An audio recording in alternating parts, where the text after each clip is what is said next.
Assalamualaikum warahmatullahi wabarakatuh.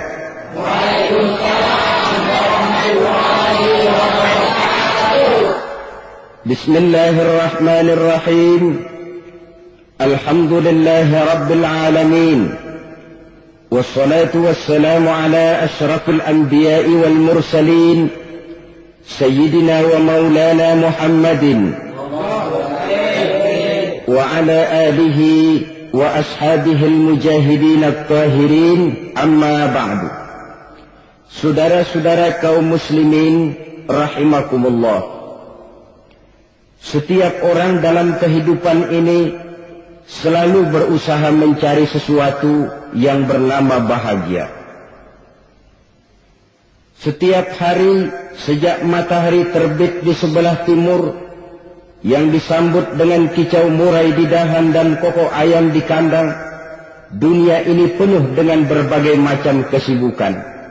Sejak dari petani yang turun ke ladang, pedagang yang berangkat ke pasar, pelajar yang menuju sekolah, sampai kepada pegawai yang berangkat ke kantor, seluruhnya tidak lain untuk mencari sesuatu yang bernama bahagia. Setiap orang menginginkan kebahagiaan, dan tidak seorang pun menginginkan kesengsaraan dalam kehidupan ini. Namun nyatanya, tidak setiap orang yang ingin bahagia mengetahui jalan yang harus ditempuhnya untuk sampai kepada kebahagiaan itu. Maka pada kesempatan pertemuan kali ini, saya ingin menyampaikan sebuah hadis dari junjungan kita baginda Nabi besar Muhammad sallallahu alaihi wasallam yang termuat dalam kitab Mukhtarul Ahadits An-Nabawiyah, di mana beliau bersabda, arba'un min sa'adatil mar'i. Ada 4 perkara yang merupakan tanda dari orang bahagia. Saya mau tanya, di antara saudara-saudara yang hadir di sini, apa ada yang kepengen jadi orang sengsara? Seluruhnya tentu ingin mendapatkan kebahagiaan. Maka menurut resep dari Nabi kita, tanda orang bahagia itu 4. Jadi kalau saudara ingin bahagia, harus mempunyai 4 perkara ini. Yang pertama, orang bahagia itu kata Nabi, darun wasi'un. Punya rumah biar bagus asal gede. Enak ngaturnya. Daripada sudah punya rumah kecil, adanya di pinggir kali, gubuk, kalau hujan bocor, miring lagi, kiamat. Loh, kalau gitu Islam materialis dong. Hadis ini boleh diartikan dengan makna hakiki, arti yang sebenarnya. Boleh diartikan dengan makna majazi, arti kiasan. Kalau dia diartikan dengan arti kias, maka yang dimaksud darun wasi'un ay qalbun wasi'un. Rumah yang luas tidak lain daripada hati yang lapang. Karena di situ kunci kebahagiaan yang sebenarnya. Walaupun kita cuma tinggal di petak berukuran 2 kali 3 meter, kalau hati kita luas-luas rasanya rumah itu. Tapi biar rumah kita halamannya saja puluhan ribu hektar, ada kolam renangnya, kamar tidurnya tidak lagi terhitung. Kalau hati yang menempati rumah itu sempit, maka akan terasa sempit jugalah rumah itu. Tempat bergantungnya tidak lain adalah hati. Marilah kita mencoba melihat berbagai pandangan orang tentang bahagia ini. Ada orang menyangka bahwa bahagia itu kalau dia mendapatkan harta yang sebanyak-banyaknya. Siapa yang banyak harta, dialah raja. Apa yang dia mau, seluruhnya bisa dibeli.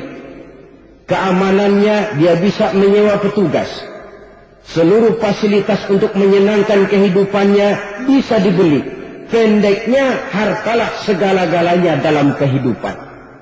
Sampai ada pepatah mengatakan, innad darahima fil amakini kulliha taksur rijala mahabatan wa jalala. Sesungguhnya harta, dinar, dirham, uang di mana-mana selalu bikin hebat orang yang memilikinya. Coba lihat, orang yang punya duit sama yang enggak punya duit, jangan gaya hidupnya, gaya jalannya aja lain. Wahia lisanun liman arada fasahatan, wahia silahun liman arada qitala. Uang adalah senjata yang paling ampuh bagi orang yang mau pergi perang, dan lidah yang paling fasih bagi orang yang mau bicara. Kalau bicara dengan lidah macet, cobalah bicara dengan harta, lancar. Sampai ada pepatah demikian, segalanya bisa diatur dengan harta. Maka di kalangan orang yang berpandangan semacam itu, seluruh kegiatan hidupnya hanya terfokus kepada bagaimana mengumpulkan harta yang sebanyak-banyaknya. Tidak peduli halal haram, tidak kenal sore pagi siang dan malam, tidak sempat sujud, jauh dari agama, jauh dari kehidupan yang bersifat rohaniyah, jauh dari Allah dan sebagainya. Sampai dalam Al-Quran dikelompokkan dalam kelompok yang dinamakan lumazah. Allazi jama'a malahu wa'addada yahsabu anna malahu akhlada. Mereka mengumpul-ngumpulkan harta sebanyak-banyaknya dan menyangka bahwa harta yang banyak itu dapat mengekalkan hidupnya, mengekalkan kekayaannya, mengekalkan kebahagiaannya. Saudara hadirin yang berbahagia, kalau pandangan hidup ini benar, artinya kalau harta memang merupakan satu-satunya hal yang dapat membuat orang bahagia, tentu di rumah mewah tidak akan pernah ada tangis derita. Tentu di satu tempat di mana fasilitas hidup serba menunjang tidak ada yang namanya penderitaan. Tapi suka dan duka, sedih dan gembira, senyum dan tawa adalah milik setiap orang, baik dia punya harta maupun dia tidak punya harta. Nyatalah bahwa harta semata-mata bukan merupakan jaminan bahwa orang akan bahagia, walaupun tanpa harta orang sulit untuk bahagia. Saya mau cerita, ada orang super kaya, namanya Aristotle Onassis, raja tanker Yunani. Dia punya kapal tanker saja konon sampai 11 banyaknya. Punya perusahaan penerbangan yang disebut Olympic Airlines. Punya hotel di berbagai kota besar di dunia ini, sejak dari New York, London, Paris, Rome dan sebagainya. Bahkan punya pulau yang dia namakan Pulau Scorpio. Ini kan namanya sudah kaya nggak tanggung-tanggung, punya pulau.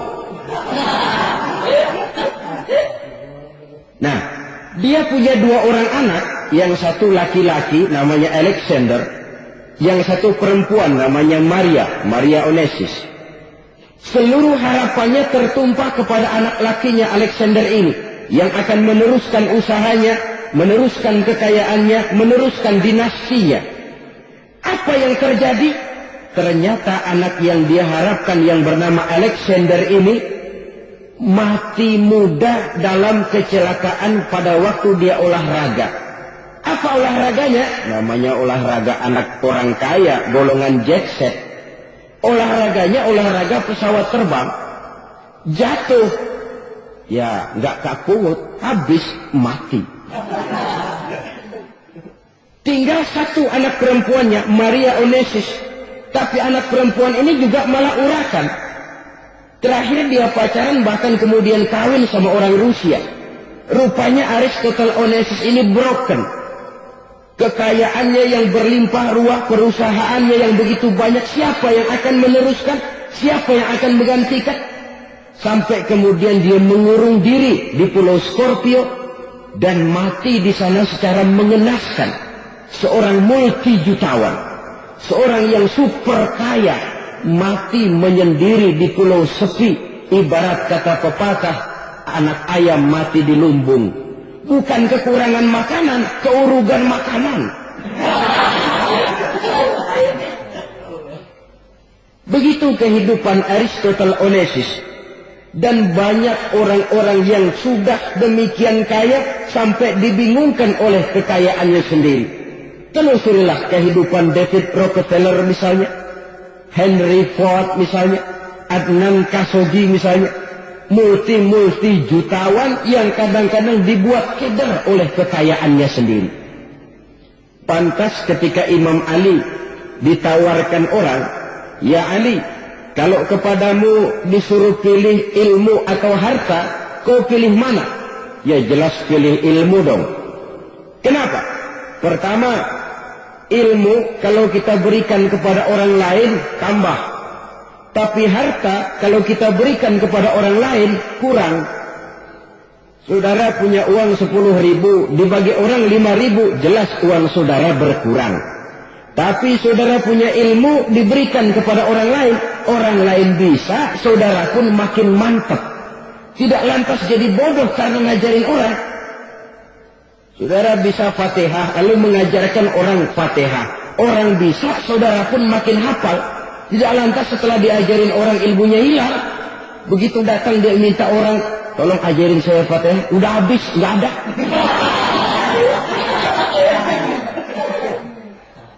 Yang kedua kata Imam Ali, ilmu menjaga kita. Kalau harta kita yang harus jaga. Makin banyak ilmu makin terpelihara diri seharusnya. Tetapi makin banyak harta makin bingung kita jaganya. Sampai kadang-kadang kalau perlu seluruh keliling rumah dipasangi alarm. Belum cukup disewakan anjing besar-besar, pasang di depan pintu, awas anjing galak. Masih belum cukup juga cari centeng tukang-tukang kepruk jaga rumah. Masih terasa belum aman padahal rumahnya dikelilingi tembok besar.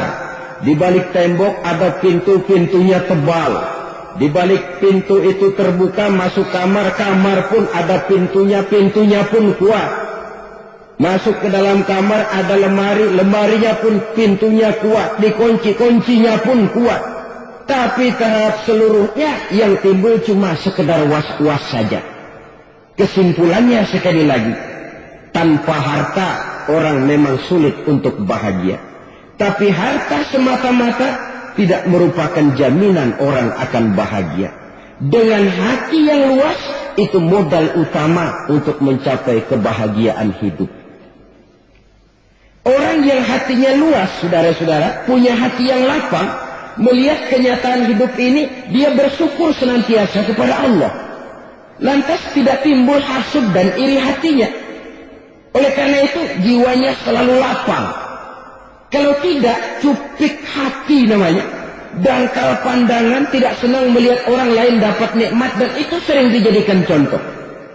Kalau orang yang lapang dada, dia lihat tetangganya beli TV baru, dia berkata, Alhamdulillah ya, tetangga kita beli TV, mudah-mudahan kita bisa ikut nonton. Lapang dadanya. Tapi orang yang sempit hati, lihat tetangga beli televisi, meriang. Enggak diapa-apain, meriang. Besoknya dengar tetangga beli motor, makin sakit, ke rumah sakit. Lalu di rumah sakit dengar tetangganya beli mobil, mati. Disiksa oleh perasaannya sendiri. Orang kalau hati sudah sempit dalam hidup, kemanapun dia pergi, sempit rasanya medan kehidupannya. Kemudian kita melihat juga ada orang yang menilai bahwa bahagia itu katanya kalau punya kedudukan yang tinggi, pangkat yang agung, wibawa yang besar. Mungkin betul, tapi mungkin juga tidak. Bergantung kepada hati orang yang punya pangkat itu. Sama dengan harta tadi. Harta akan membawa bahagia kalau dia jatuh ke tangan orang yang berhati lapang. Tapi harta akan jadi bencana kalau jatuh ke tangan hati orang yang sempit.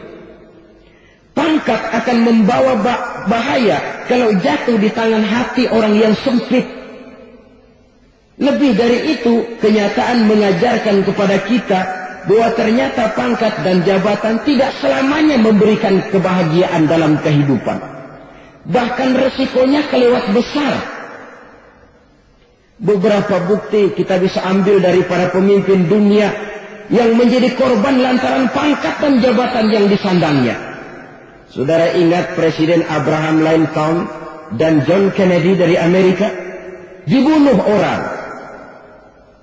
Park Chung-hee dari Korea Selatan, Ziaur Rahman dari Bangladesh, Anwar Sadat dari Mesir, terakhir Indira Gandhi dari India, menjadi korban dari pangkat dan jabatan yang disandangnya dari orang-orang yang tidak senang dia memegang jabatan itu. Dia akan mudah mengundang bencana. Sehingga pantas kalau seorang presiden terkemuka Amerika, Harry Truman namanya, dia mengatakan jabatan presiden itu, kata dia, seperti orang menunggang macan. Naik macan harus kita taiki, kalau enggak dia bakal merekam kita, ngeri katanya. Adapun orang yang hatinya lapang, kalau dia menerima pangkat dan jabatan, dianggapnya itu satu kesempatan untuk berbuat baik.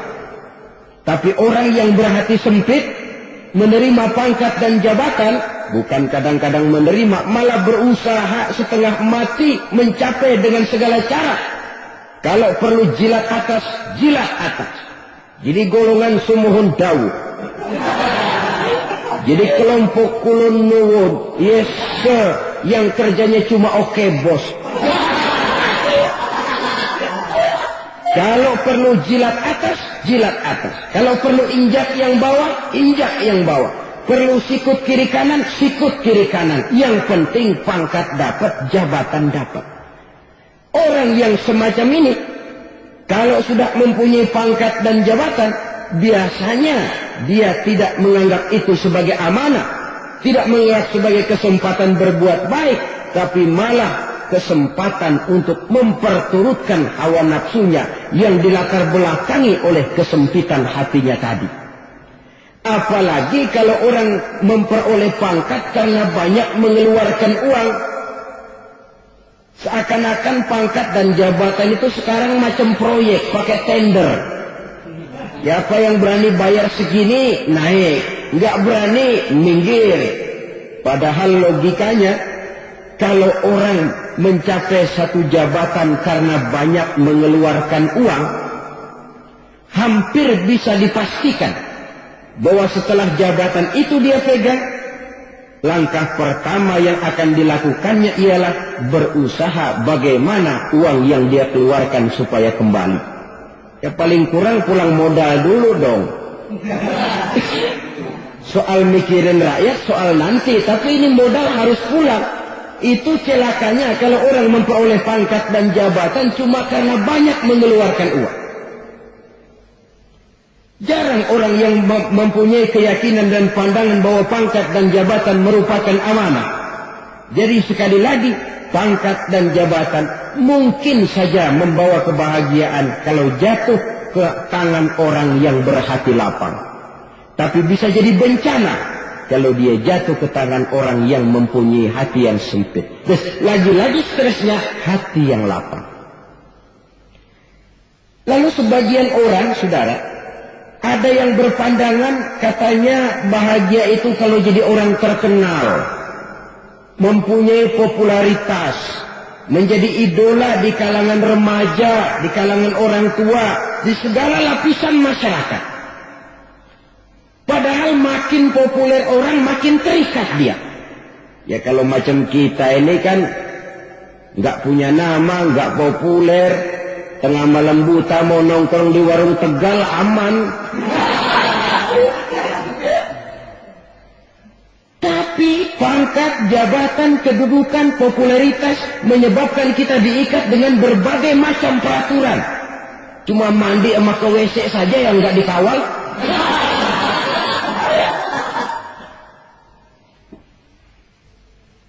Benarkah popularitas, ketenaran membawa kebahagiaan? Mungkin. Ya, tapi mungkin juga tidak. Kenapa? Banyak orang-orang populer yang mengakhiri hidupnya secara tragis. Kita ambil beberapa nama. Di Amerika tahun 60-an ada bintang seksi paling terkenal yang dijuluki seks bom. Bom seks. Sampai sekarang jadi legenda, namanya Marilyn Monroe. Singkatan dobelnya itu inisialnya MM, Marilyn Monroe. Terkenal, top, sampai dia mati tahun 62. Namanya sekarang masih saja dibicarakan orang. Kenapa dia bunuh diri? Tidak punya hartakah dia? Banyak. Kurang populerkah dia? Seluruh dunia mengenalnya. Sejak rakyat kecil sampai pejabat tinggi dia punya hubungan. Kenapa? Jenuh. Dia terlahir dalam keadaan yatim. Setelah itu tidak lama dia berangkat remaja, ibunya meninggal. Pindah dari wanita asuh ke wanita asuh sampai 12 orang ibu angkatnya. Dan kekecewaan yang paling parah, setiap laki-laki yang dekat dengannya hanya seperti kapal berlabuh. Datang dan pergi silih berganti. Padahal dia merindukan seseorang yang bisa melindungi hidupnya. Dia rindukan itu dan dia tidak pernah menemukan. Itu yang akhirnya menyebabkan dia minum pil tidur kelewat dosis. Minum obat tidur kebanyakan. Ya tidur terus sampai sekarang.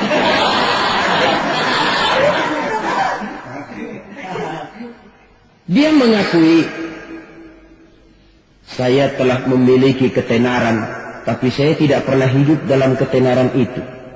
Saya pandai main sandiwara, tapi saya ingin hidup dalam alam yang real sebagaimana umumnya orang. Itu yang dia rindukan. Menyusul jejak yang namanya Marilyn Monroe ini, Billie Holiday, saudara kenal tentu, di rumah sakit dirawat. Dia juga minum obat overdosis, mati lagi. Jimi Hendrix minum obat tidur overdosis kelewat batas, mati lagi.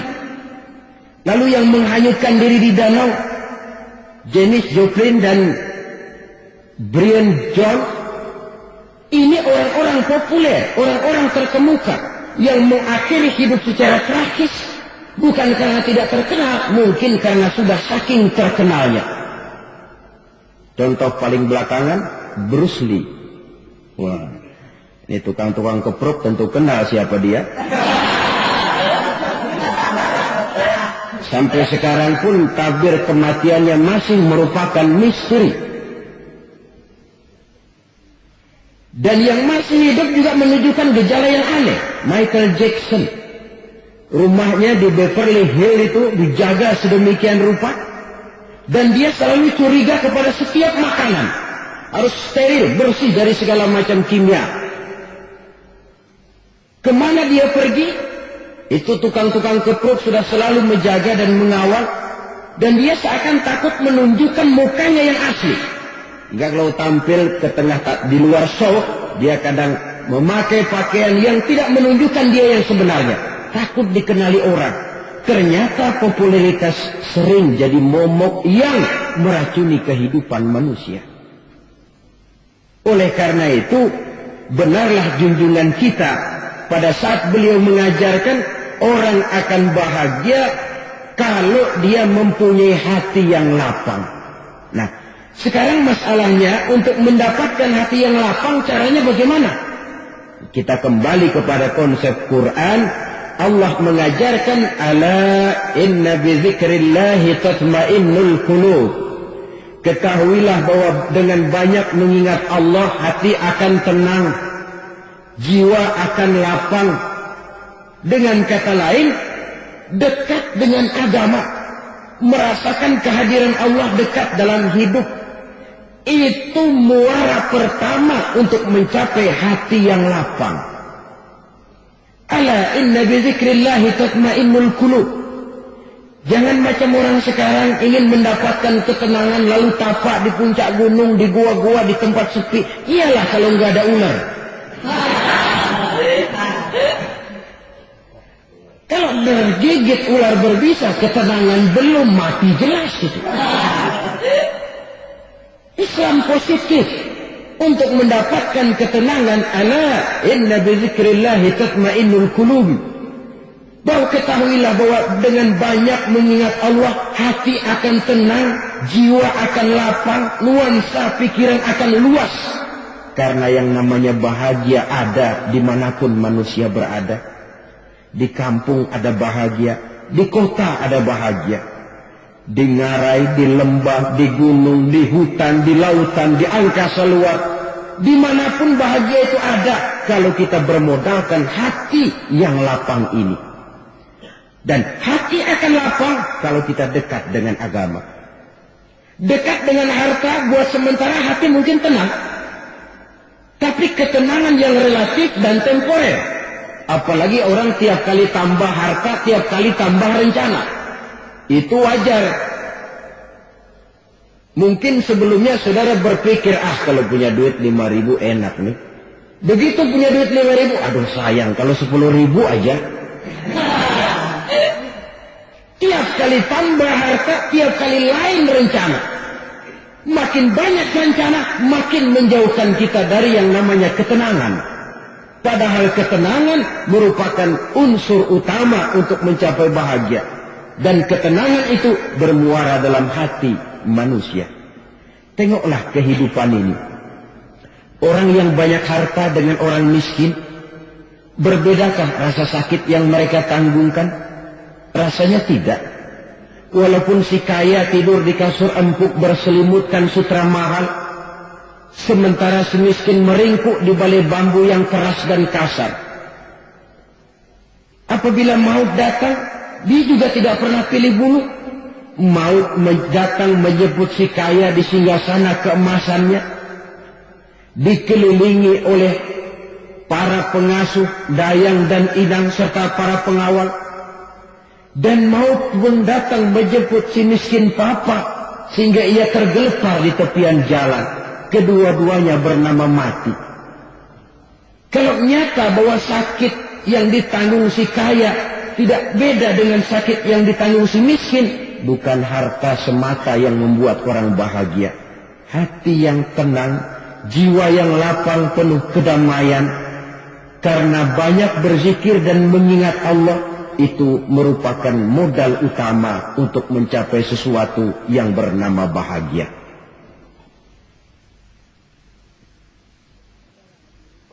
Saudara hadirin yang saya hormati, inilah yang pertama dari 4 ciri yang digambarkan oleh Nabi tentang tanda-tanda orang bahagia. Dan harus berangkat dari yang pertama ini, hati yang lapang. Ini yang harus kita miliki lebih dahulu. Baru nanti akan menyusul kepada poin yang ketiga, kedua, dan selanjutnya. Sebab kalau hati sudah terisi dengan jiwa yang lapang, seluruh persoalan insya Allah akan bisa kita atasi dengan sebagaimana mestinya.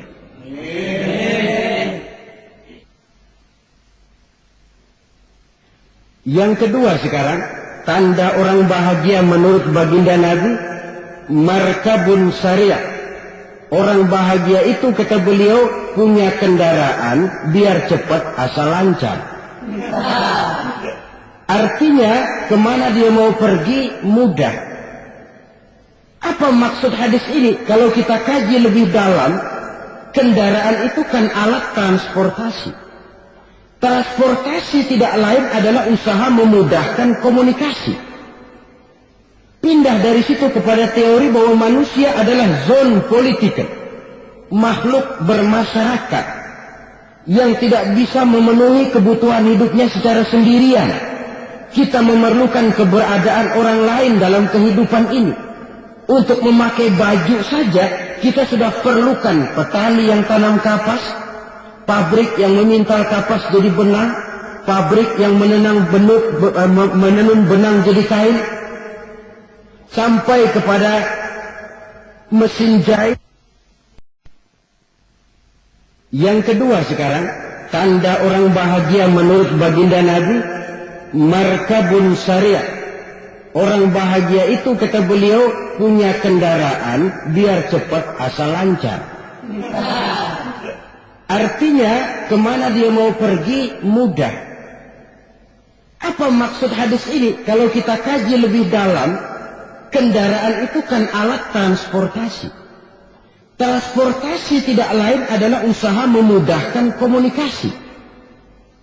Pindah dari situ kepada teori bahwa manusia adalah zon politik, makhluk bermasyarakat yang tidak bisa memenuhi kebutuhan hidupnya secara sendirian. Kita memerlukan keberadaan orang lain dalam kehidupan ini. Untuk memakai baju saja kita sudah perlukan petani yang tanam kapas, pabrik yang memintal kapas jadi benang, pabrik yang menenun benang jadi kain, sampai kepada mesin jahit, sampai kepada tukang jahit. Itu cuma untuk memakai pakaian saja. Tidak seorang pun di antara kita yang sanggup memenuhi kebutuhan hidupnya secara sendiri. Kita perlu orang lain. Maka kebebasan dalam arti mutlak, kebebasan tanpa batas, itu tidak mungkin ada dalam kehidupan. Karena kita mengadakan yang disebut interaksi sosial. Setiap kegiatan kita tentu melibatkan orang lain. Menurut kita barangkali kita bebas jalan di jalan raya semaunya. Tapi orang lain berkendaraan pun merasa bahwa ini ada juga jalan haknya. Dan begitu selanjutnya. Oleh karena itu, maksud dari kendaraan yang cepat ini adalah khulaqa'uhu ma'as solihin. Lingkungan pergaulannya terdiri dari orang-orang soleh. Pergaulannya luas. Kemana dia pergi ada temannya. Kesulitannya ada tempat dia cerita. Dan kesulitan kalau sudah diceritakan kepada orang lain, taruh kata orang itu tidak bisa menolong, namun menceritakannya kepada orang yang kita percayai, kan paling kurang sudah mengurangi beban jiwa, mengurangi tanggungan batin, merasa masih ada tempat kita cerita. Maka lebih baik orang awam yang mau bergaul ketimbang orang setengah alim tapi ngunci pintu. Sebab nantinya akan timbul sikap picik, cuplik pandangan, dan tidak luas menghadapi kenyataan dalam kehidupan ini. Namun yang harus kita garis bawahi, pergaulan memang mesti luas. Namun jangan sekali-kali lupa bahwa pergaulan sangat besar pengaruhnya dalam ikut membentuk kepribadian manusia. Sehari-hari bisa kita bilang, kalau kita dekat sama tukang minyak wangi, sekalipun nggak dibagi minyaknya, baunya tentu dapat. Betul? Tapi dekat sama tukang elas, walaupun nggak kena apinya, asapnya mesti kena. Kalau Syauqi mengatakan lebih jelas lagi, man asyaral asrafa asya musarrafan wa muasyiral anzali ghairu musarrafin. Awalam taral jildal hakira muqabbalan bisagri lamma sara jildal mushaf. Siapa yang bergaul dengan orang mulia, dia bakal ikut menjadi mulia. Tapi siapa yang berteman dengan orang hina, dia tidak bakal ikut menjadi mulia. Tidakkah kau lihat, kata Syauqi, kulit kambing yang hina pun dicium orang ketika menjadi kantong Quran. Kulit kambing hina, kalau dia sendirian gak ada yang mau cium. Tapi begitu dia bergaul dengan Quran, menjadi kantong Quran, dipakein minyak wangi, ditaruh di tempat yang tinggi, mau diambil dicium dulu, dibawa dengan penuh hormat dan hati-hati. Kulit kambing yang hina lantaran berteman dengan Quran, numpang mujur. Tapi coba lihat kalau kulit kambing berteman dengan kayu, jadi beduk, habis. Zohor dikemplang, asar dipukul. Itu pun sedikit saja, cuma salah milih teman. Yang temannya Quran dihormati orang, yang temannya kayu lantaran jadi beduk, gelap-gelap subuh orang udah kemplangnya.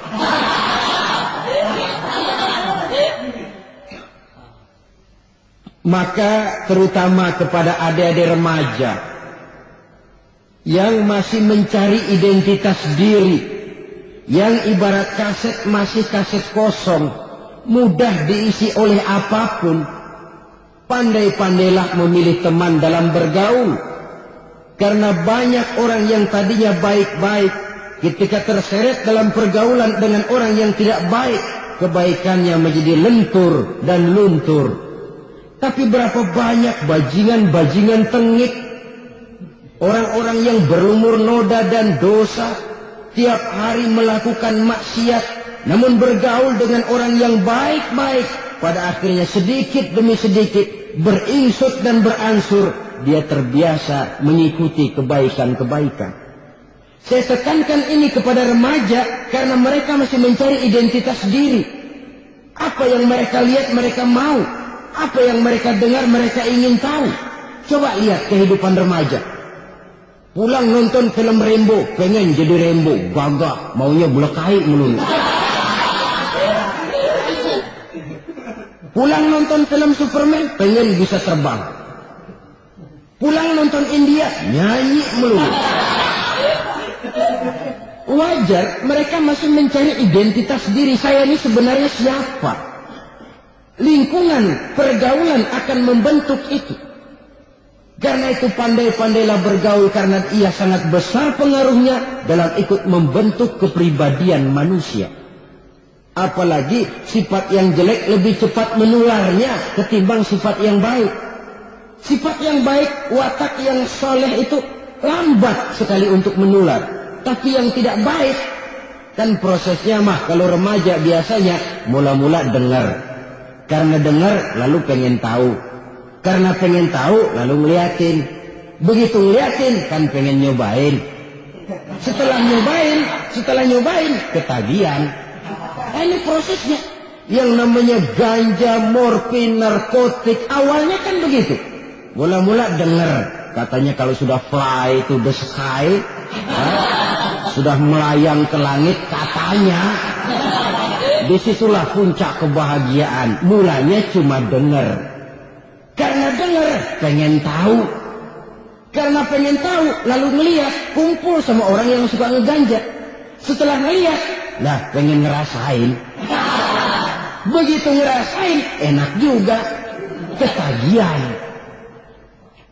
Kalau sudah ketagihan jadi penyakit kronis, bisa merembet kepada yang lain. Iya, kalau orang tuanya mampu untuk beli morfin, beli ganja. Kalau tidak kan pikirannya ngayap. Jemuran siapa ya gue sabet. Timbullah perbuatan-perbuatan negatif yang bermula dari salah pergaulan. Apalagi buat adik-adik remaja yang tinggal di kota-kota besar, yang pengaruh budaya, pengaruh kesenian, pengaruh struktur kehidupan yang nampak makin individualistis, di mana persaingan tajam, tensi ekonomi tinggi, orang mudah mengalami stres. Pandai-pandailah dalam bergaul, sekali lagi, karena ia sangat besar pengaruhnya dalam ikut membentuk kepribadian manusia. Orang bahagia punya kendaraan yang cepat. Artinya punya pergaulan yang luas dan lingkungan pergaulannya terdiri dari orang-orang yang soleh. Kemana dia pergi? Ada teman. Kesulitannya ada tempat dia cerita. Tapi kalau sudah menyendiri, hidup sendiri, kesulitan dipikiri sendiri, bisa mati belum waktunya. Tidak ada tempat berbagi rasa. Tidak ada tempat bercerita, tidak ada tempat mengurangi beban dalam kehidupan. Pantas betul kalau Islam sangat menggalakkan dan menganjurkan orang kalau sudah sampai waktunya itu untuk melangsungkan nikah. Kata Nabi, ya ma'syaras syabab, man istata'a minkumul ba'at falyatazawwaj. Hai para pemuda, kalau sudah mampu memberi nafkah, kawinlah, nikahlah kamu. Kenapa? Sudah ada teman hidup, tempat berbagi rasa. Kesulitan kalau ada tempat cerita akan lebih ringan ketimbang kita telan sendiri, walaupun bobot kesulitannya sama beratnya. Saudara-saudara kaum muslimin rahimakumullah, inilah ciri yang kedua, punya kendaraan biar cepat asal lancar. Kemana kita mau pergi gampang. Dengan kata lain, setelah hati yang luas, pergaulan yang luas. Dua. Yang ketiga sekarang, tanda orang bahagia itu menurut Nabi, misbahun mudhi'un, punya lampu yang terang. Oh, itu nggak problem. Sekarang sudah zamannya listrik masuk desa, Pak. Lampu sudah terang semua. Betul, kalau itu yang dimaksud. Tapi tidak cuma itu. Karena lampu yang dimaksud di sini, lampu yang akan menerangi seluruh perjalanan hidup. Dan perjalanan hidup itu sudah dimulai sejak kita terlahir ke alam ini, sampai masuk ke alam barzakh, kumpul di padang mahsyar, sampai ke akhirat. Lampu yang menerangi itu yang diperlukan. Kalau lampu, katakanlah yang paling top sekarang kan lampu jenis Mercury. Taruhlah itu di rumah kita, dia cuma menerangi rumah kita. Menerangi hati pun tidak sanggup. Bila kita masuk ke alam barzakh, alam kubur, sanggupkah si Mercury yang begitu terang menerangi alam barzakh kita? Tidak sanggup lagi. Sanggupkah lampu yang ratusan watt, bahkan puluhan ribu watt menerangi kehidupan di padang mahsyar? Tidak akan sanggup lagi. Kalau demikian yang dimaksud lampu yang terang di sini apa? Tidak lain amal saleh, kebajikan yang kita lakukan dalam hidup. Itu yang akan jadi lampu penerang. Di dunia nama kita akan terang. Jasad kita boleh hancur terkubur tanah, tapi nama kita akan dikenang orang. Begitulah kalau orang meninggalkan kebajikan dalam hidup seperti sekarang. Ribuan orang tiap saat berziarah ke kubur Imam Syafi'i, ke kubur Imam Malik, ke kubur Imam Ghazali, ke kubur orang yang baik-baik, orang yang soleh-soleh. Kebajikannya yang ditinggalkan, yang mengukir namanya dengan tinta emas. Sehingga saudara sudah terbaring di alam kubur. Orang lewat, Allah ini kuburannya Fulan bin Fulan. Dulu ini kebaikannya Masya Allah. Saya ikut merasakan. Mari kita mampir sebentar, kita Fatihah. Mohon disampaikan Allah pahalanya kepada almarhum. Al-Fatihah. Itu kalau orang baik-baik. Lalu saudara tanya, Pak, orang mati dikirimin Fatihah apa nyampe pahalanya? Saya jawab, kalau saudara nggak percaya, mati dulu dah. Nanti saya Fatihain, tungguin di sana. Umpama nggak sampai, balik lagi kemari. Oh, sekarang ini kan maunya otak-otakan saja. Kalau nggak masuk otak, nggak percaya. Padahal alam gaib itu nggak bisa diotak-otakin. Sama saja dengan saudara pernah dengar cerita kapal Tampung Mas tenggelam kan? Pernah nggak? Di mana? Di Laut Mas Lembo. Begitu ke Tampung Mas tenggelam, ratusan penumpang itu terjun ke laut, dipermainkan gelombang, berjuang menghadapi maut. Orang lagi timbul tenggelam di lautan, dihantam ombak, kita tengokin pakai helikopter. Wah, lagi timbul tenggelam ya? Iya, tolongin. Jangan khawatir Pak nih, saya kirim intan Pak, harganya 10 juta. Kira-kira orang yang timbul tenggelam di laut seneng nggak? Kan mahal toh intan 10 juta. Kenapa dia nggak senang? Karena intan 10 juta dalam kondisi seperti itu tidak sanggup menyelamatkan dia. Dia akan girang kalau dikirimin ban mobil bekas, dikirimin papan terentang atau bambu. Intan yang 10 juta dia nggak girang. Ban mobil bekas yang 1000 perak, tuh pegang, itu yang dia girang betul.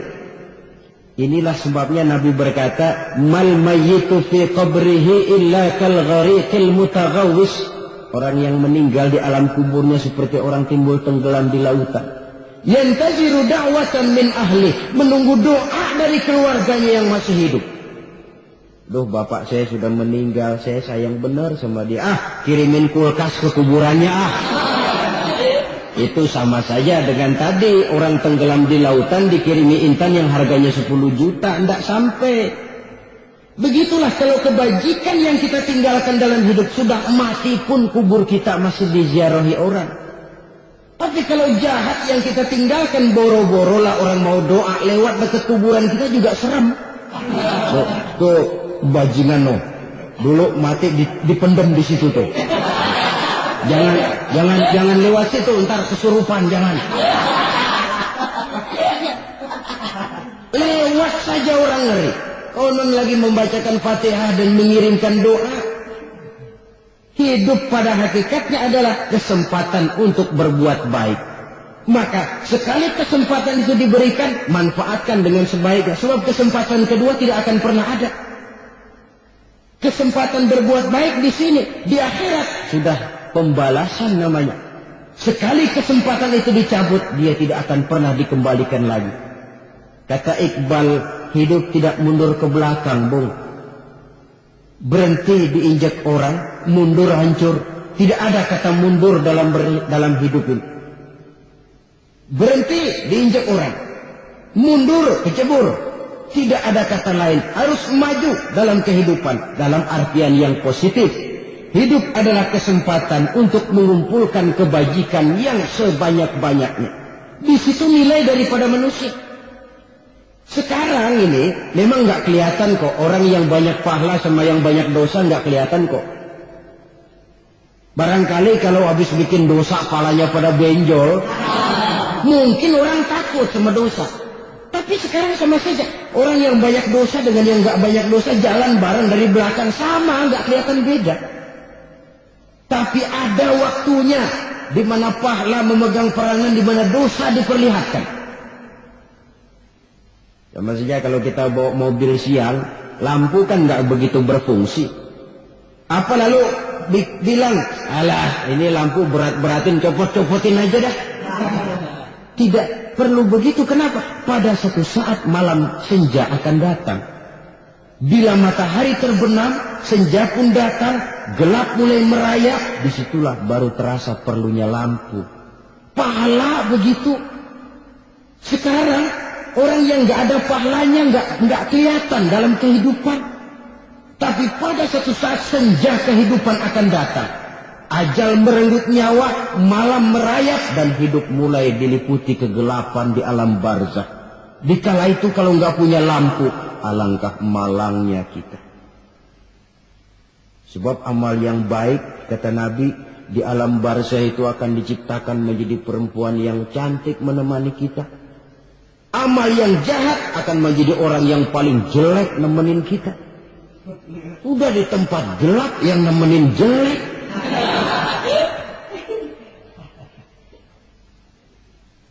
Kaum muslimin rahimakumullah.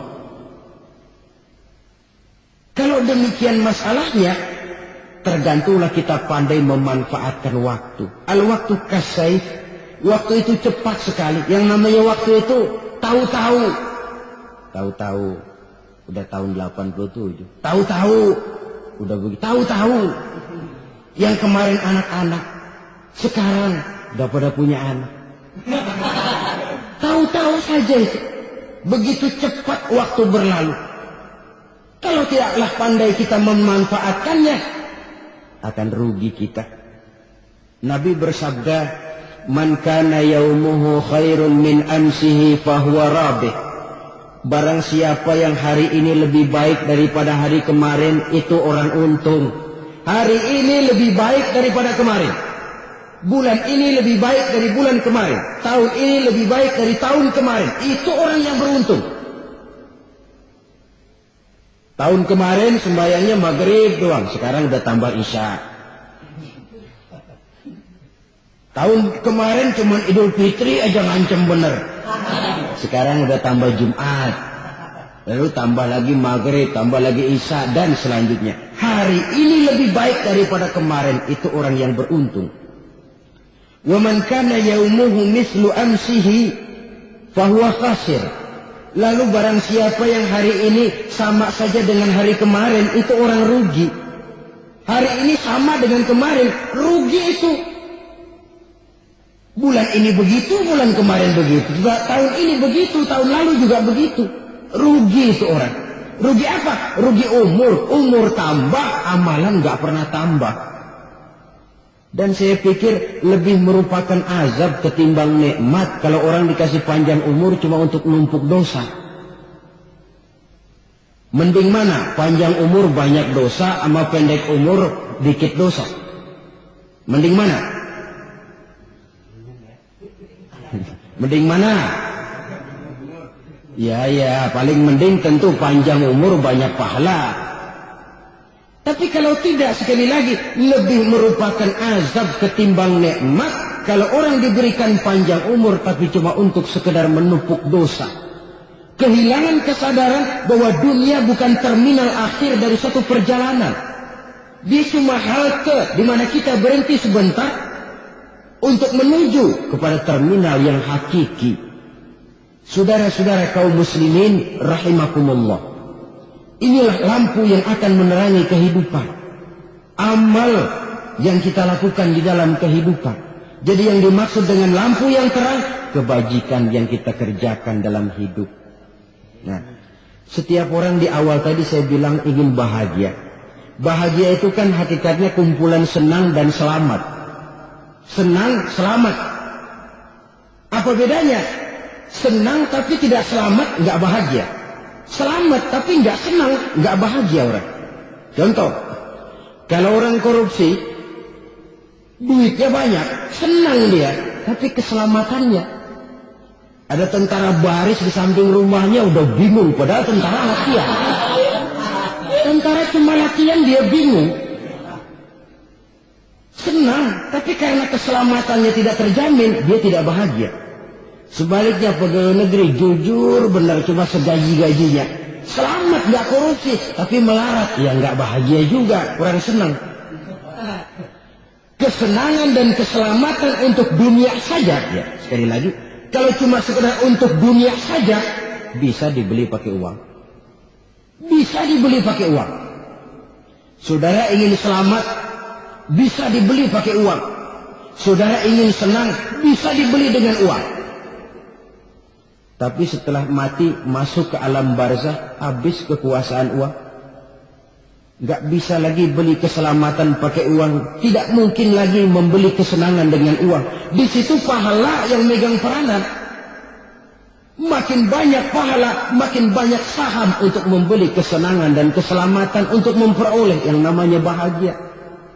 Dan jangan lupa loh, di alam barzah kita nggak sebentar menunggu datangnya kiamat. Nah iya, kalau kita begitu dikuburin terus kiamat datang, untung. Tapi kalau masih harus 1000, 2000, puluhan ribu tahun yang akan datang dalam satu penantian yang begitu lama tanpa saham untuk memperoleh kebahagiaan, satu kemalangan yang tidak ada pernah putus-putusnya. Janganlah tergelincir oleh kebahagiaan sebentar yang menipu dengan mengorbankan kebahagiaan hakiki yang berjangka panjang. Apa artinya senyum sejenak kalau harus ditebus dengan tangis seumur hidup? Biarlah kita minum jamu, pahit memang, getir memang, tapi kan besok badan sehat. Daripada sekarang minum sirup, manis memang, enak memang, tapi bibir pada jontor besoknya. Sirawan, batuk, nggak karu-karuan. Banyak orang tertipu oleh kesenangan yang sebentar. Padahal laisa kullu ma yalma'u zahaban. Belum tentu semua yang berkilat itu emas. Belum tentu semua yang gemerlap itu intan. Karena itu, marilah manfaatkan kesempatan yang diberikan Allah ini untuk mengumpulkan kebajikan yang sebanyak-banyaknya. Yang terakhir sekarang, yang keempat, tanda orang bahagia kata Nabi. Zaujatun salihah. Orang bahagia itu tanda yang keempat kata Nabi, punya istri biar cakep asal taat. Sudah surga itu. Cakep taat. Istri kayak gitu, kalau belum mati jangan dikuburin dulu. Sudah cakep taat lagi. Tapi kadang-kadang enggak, udah jelek ngadat melulu. Apa yang mau dipilih? Sebab itu Quran mengatakan istri pakaian untuk suami, suami pakaian untuk istri. Kenapa suami istri diibaratkan pakaian? Alangkah tingginya gaya bahasa Quran ini. Suami istri teman hidup, hidup perjalanan panjang. Sejak kita dalam rahim sudah ada hidup kan di sini. Sampai ke alam dunia, masuk ke alam barzah, kumpul di padang mahsyar, sampai menuju akhirat, itu perjalanan hidup. Carilah istri atau suami, teman hidup yang membawa manfaat tidak hanya kehidupan di dunia ini, sampai di alam barzakh, sampai di padang mahsyar. Suaminya mungkin meninggal lebih dulu, atau istrinya mungkin meninggal lebih dulu. Tapi suami atau istri yang masih hidup berbuat kebajikan. Suami saya meninggal, ada hartanya, saya sedekahkan, niat pahala untuk almarhum suami saya. Ini teman hidup. Tidak dibatasi dan tidak bisa dipisahkan oleh maut sekalipun. Zohirnya mungkin pisah, badannya mungkin pisah, tapi hatinya, jiwanya, kebersamaannya dalam menghadapi kehidupan.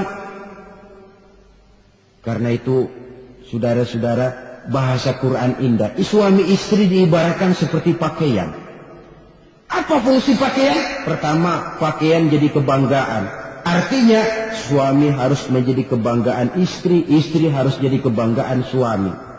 Yang kedua, pakaian itu kan fungsinya menutup aurat.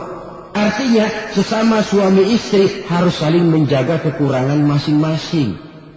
Jangan malah sesama suami istri saling membongkar rahasia dan aibnya sendiri-sendiri. Istrinya diceritain jeleknya di mana-mana, atau suaminya dibongkar rahasianya di pasar umum. Itu sudah tidak lagi berfungsi sebagai pakaian.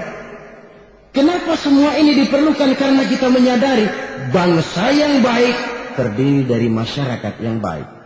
Masyarakat yang baik merupakan susunan dari warga yang baik. Warga yang baik adalah terdiri dari rumah tangga yang baik. Dan rumah tangga yang baik merupakan susunan dari pribadi yang baik. Dari situ langkah dimulai. Membangun satu bangsa yang baik diawali dengan membangun rumah tangga yang baik, dengan menciptakan pribadi-pribadi yang baik. Sehingga dari sini diharapkan berkembanglah nilai-nilai kebaikan. Orang akan bahagia mempunyai istri yang soleh.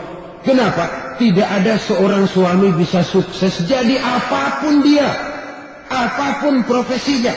Dokterkah, kiaikah, mubalikah, petanikah, pengusahakah, pejabat tinggikah. Tidak ada seorang suami yang bisa sukses tanpa peran serta istrinya. Walaupun memang peranan itu tidak begitu kelihatan, tapi sangat menentukan. Karena itu, saudara hadirin yang saya hormati, Islam sangat menghargai kaum wanita. Memberikan kedudukan yang tinggi sepanjang tidak mematikan kodrat kewanitaannya. Nah, kalau sudah kesuksesan ini diawali dari rumah tangga, karir di masyarakat mudah untuk dikejar. Tapi keberantakan di rumah tangga merupakan kegagalan pertama di tempat lain. Nah, inilah saja yang dapat Al-Fakir sampaikan pada pertemuan kali ini. Terima kasih banyak atas segala perhatian. Mohon maaf atas segala kekurangan. Usikum wa nafsi bitaqwallah. Wassalamualaikum warahmatullahi wabarakatuh.